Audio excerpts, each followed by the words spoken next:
I'm here with Jared Posey. We just finished the final dome in this tiny SuperAdobe house yesterday, which is behind us here. And I thought it would be cool with Jared here. He's been the main builder for the whole project to give us a walkthrough of the house and tell us some of the features. Yeah, thanks, Rich. Yeah. I don't know that I'd call it tiny. There's certainly a lot of mass in this structure here, as we can both speak to. But behind us, you can see this is the 11-foot bedroom that we just finished up.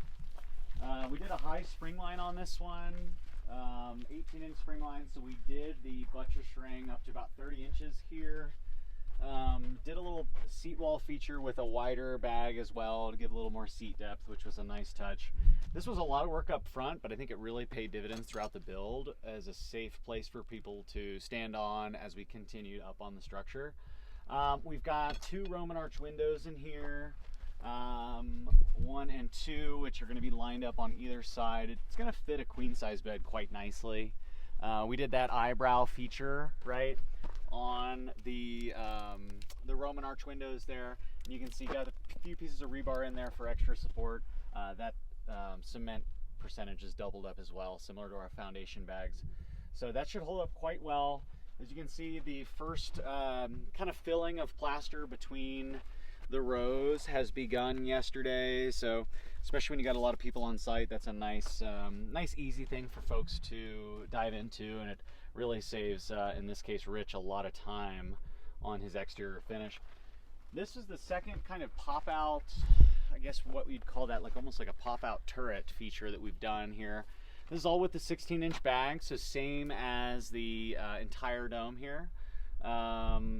Now we did stop it here. The plan is to do quite a nice feature bottle wall after the success that Rich had on his kind of first one that I know Ashley down the road helped you quite a bit with. Yep. and whatnot. So idea here being a closet, but man, what a beautiful closet it's going to be. So yeah, 11-foot interior diameter. We haven't pulled the forms just yet, but we can come around here.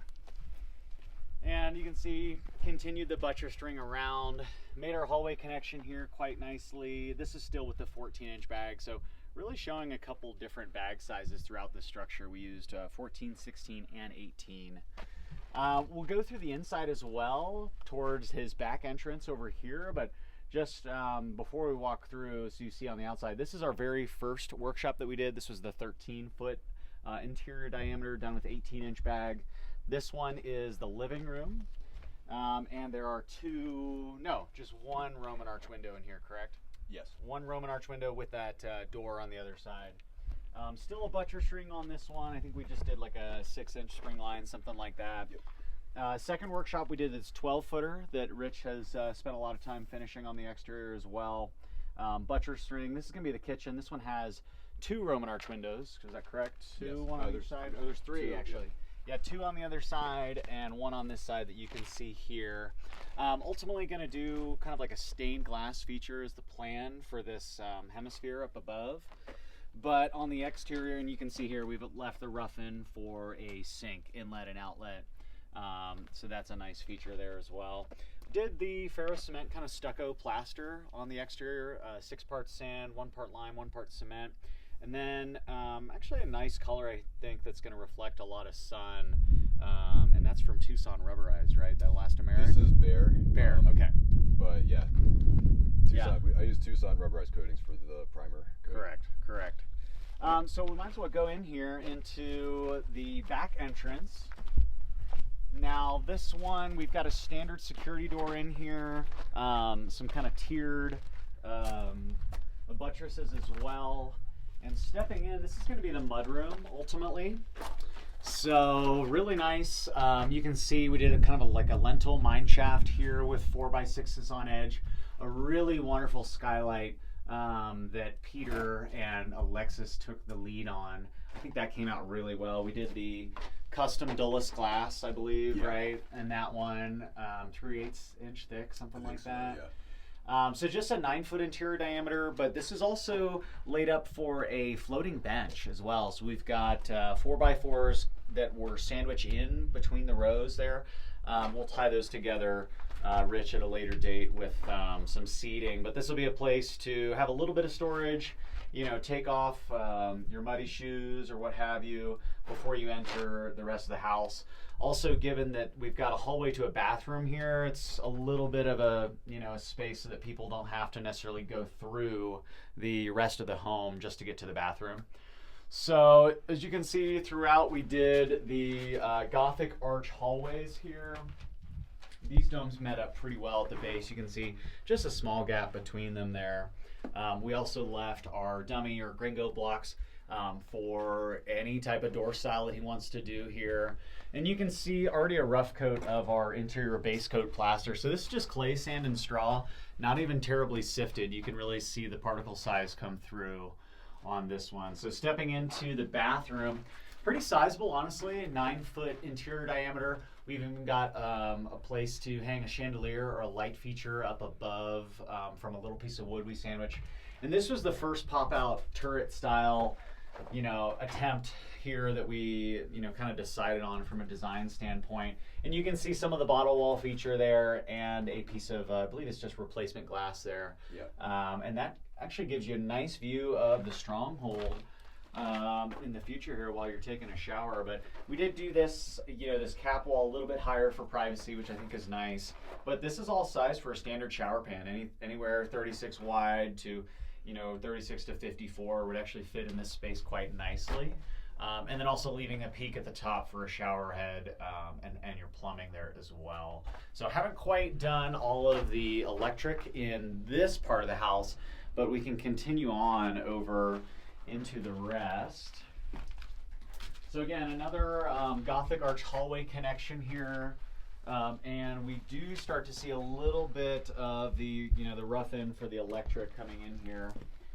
As this place was just recently wired for a mesh internet from TP-Link, a pretty robust system that worked well this past workshop. So stepping into the kitchen here, obviously you can see still very much an active construction site, but you can get a better idea of this style of the what we call an eyebrow, right? An eyebrow Roman arch window. So a different style that I didn't necessarily start building this way, but it's really expedited the process of your windows and just requires a little bit of additional engineering. You can see the rebar coming through. That's going through both bags that are laid side by side here. So that was a nice feature. This is all 18-inch bag. You can see, again, another spot to easily hang a chandelier or a light feature at the top there. But this is going to be your kitchen here, Rich. So I think you've got a lot of light coming in here. And it's going to be pretty cozy. I don't know that you have enough space necessary for an island in the middle, but a wraparound shelving cabinets. Definitely be able to get a fridge, you know, washing machine in here if you needed to as well. So then we can step on through to the main living room space. Again, another Gothic arch hallway there. We were consistent throughout on that and in the height as well. They're all the exact same height. This one is a 13-foot interior diameter, as mentioned previously. And the big, surprise here was the reveal from Amanda this past week on this mural that she had been working on since early October. I don't know that I can speak to all the finishes in the way that she's done them, but I think just looking at it speaks for itself. A lot of hard work went into here, and especially with this ring cove light. I'm not sure, maybe we've got the, yeah, this is, I think regardless of whether or not you have the time to do a mural, this might be one of my favorite parts of this room currently. Other than the mural itself, is this really intricate cove light that actually Rich explained to me, and the way that you and Amanda did it with this kind of brilliant little, almost like a track form that was laid in there, right? And these went all the way around to create that gap. So I think regardless of the mural, again, I don't think there's a better way to really light up a room than this. This is tough to beat. But you can see rough in for more sconces. Got the Romex already ready to go for more outlets and switches. This being the front door here behind us. Again, mine shaft style 4x6s on edge. There's probably 12 or 14 of them here all pushed together. Some even repurposed from an old kind of like windmill feature on a neighboring property, but I think the deck stain on that actually came out really nice, and it was a good way to reuse some leftover material from another build, which was always cool to see those reused and repurposed materials. But yeah, just another rough coat of interior base coat on this one. Just clay, sand, and straw there. But that's going to get some more touch up, I think, in the coming weeks and months there. Now we can step on through to the newest dome that was just completed. Yeah, 11-foot interior diameter, again with the Gothic hallway connection here. Pretty clean bag work. We did the higher spring line here, so it does have a lot of head height similar to the last two domes we were just in. This will be the bedroom. It's basically sized up perfectly, about 60 inches across from window to window, so that a queen size bed will fit in here nicely on an angle and allow pretty good access over to this, pretty sizable closet space here with the bottle wall feature coming soon that we discussed. So yeah, initially the design for the whole home was something that we talked about during your workshop last fall. Kind of not a microcosm, but a smaller version of a 3-dome complex, or a multi-dome complex, but somewhere around 3 to 5 domes laid out in this orientation, kind of east to west, with north-south entrances as well, creating kind of these nice little courtyards and coves here and there. I think we did a really good job lining everything up, especially given all the windows that you have and all the views from this parcel, which are really, really rewarding, especially towards the stronghold. And at least one of these windows, if not both, is going to have, again, a good view of the stronghold, only about a 15-20 minute drive from here. So I think that's really going to be a nice thing to see first thing in the morning when you get out of bed. But that's the majority of this structure. Let's see. Yeah, I'm trying to think, Rich. What else? I think the challenge for me was picking a size that would be practical to build in a reasonable time frame, which for me was a year or so would be awesome. Yeah. And then also having enough space that it's actually like usable house. Totally. And I really feel like we hit that, and we just started building late January, and here we are early November. Yeah, basically over 4 weeks or so. We finished this dome yesterday morning, which I think puts us right at around 30 to 31 days of total building on the structure itself, not the additional work that you've been putting in the finishes, but just having workshoppers on site building.